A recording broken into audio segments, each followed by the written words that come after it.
Iran is finished. That's what President Trump told the world this week. So why, just days later, did Iran's Navy shut down one of the most important shipping lanes on Earth? If Iran is really finished, why does it still have the power to bring global oil trade to a standstill? Today, we're going to pull apart the gap between what's being said and what's actually happening on the ground. Because this isn't just about one tweet or one ceasefire. This is about a deal that may already be falling apart in front of our eyes. First, let's understand what's at stake. The Strait of Hormuz is a narrow stretch of water between Iran and Oman, barely 33 kilometers wide at its tightest point. But through this single channel flows roughly a fifth of the world's oil supply. Tankers from Saudi Arabia, the UAE, Qatar, and Iraq all have to pass through it to reach global markets. Close it, even temporarily, and energy prices ripple across the planet, including here in South Asia, where fuel costs hit ordinary households almost immediately. This is the backdrop against which, just this past Wednesday, Presidents Trump and Pezeshkian electronically signed what was billed as a war-ending memorandum of understanding between the United States and Iran, a deal meant to end the conflict. Instead, less than a week later, we're talking about closures, airstrikes, and rising body counts. Let's look at what President Trump has actually been saying. We didn't meet out of desperation, Iran did. They are finished. We'll play out the 60 days. They get no money, not 10 cents. And then, days later, another post. The war has diminished Iran. It doesn't any longer have an air force, a navy, anti-aircraft equipment, radar, or practically anything else. Strong words, a clear message. Iran has been defeated, the war is over, and America came out on top. But here's the question nobody in that narrative seems to be answering. If Iran no longer has a navy, how exactly did Iran's navy announce the closure of the Strait of Hormuz?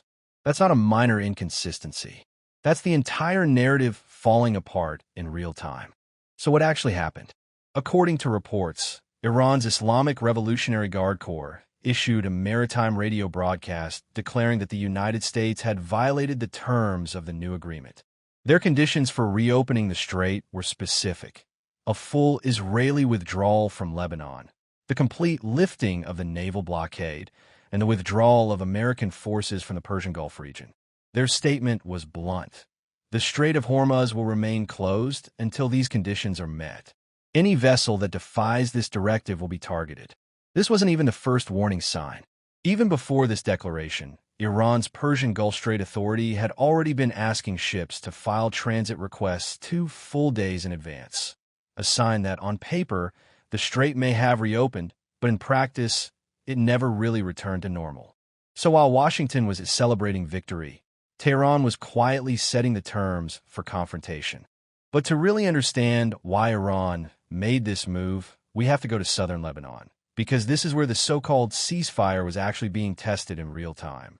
1 hour after a ceasefire was declared to take effect at 4 p.m. local time, journalists on the ground in Tyre were already counting.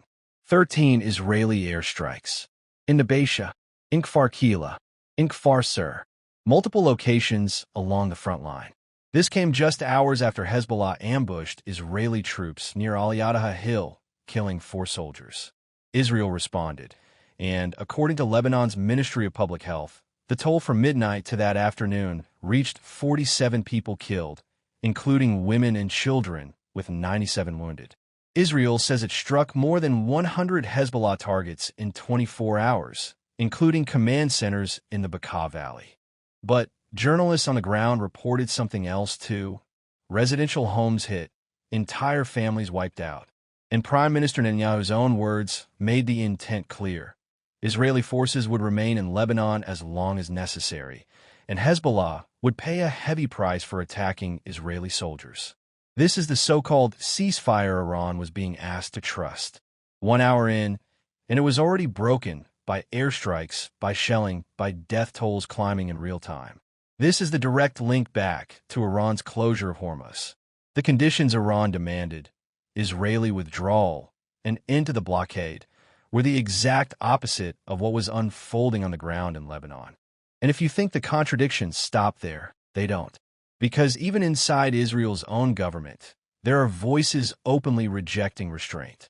Itamar Ben-Gvir, Israel's far-right national security minister, posted, "For every tear of an Israeli mother, 1,000 Lebanese mothers must weep. All of Lebanon must burn." He went further, saying he told the prime minister directly, even in private meetings, enough with the ping-pong. In the Middle East, you don't win with measured responses and restraint. You need to go berserk, to obliterate, to crush the terror. This is not the language of a government trying to de-escalate.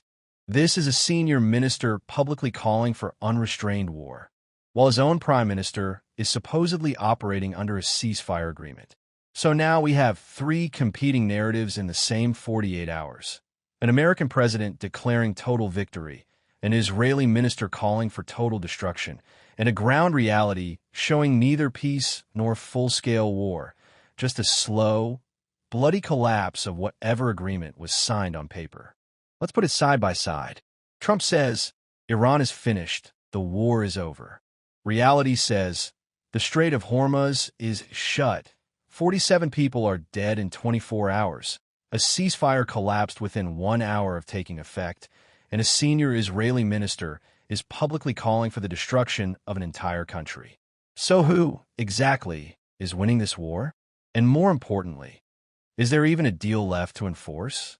This isn't the first time this has happened either.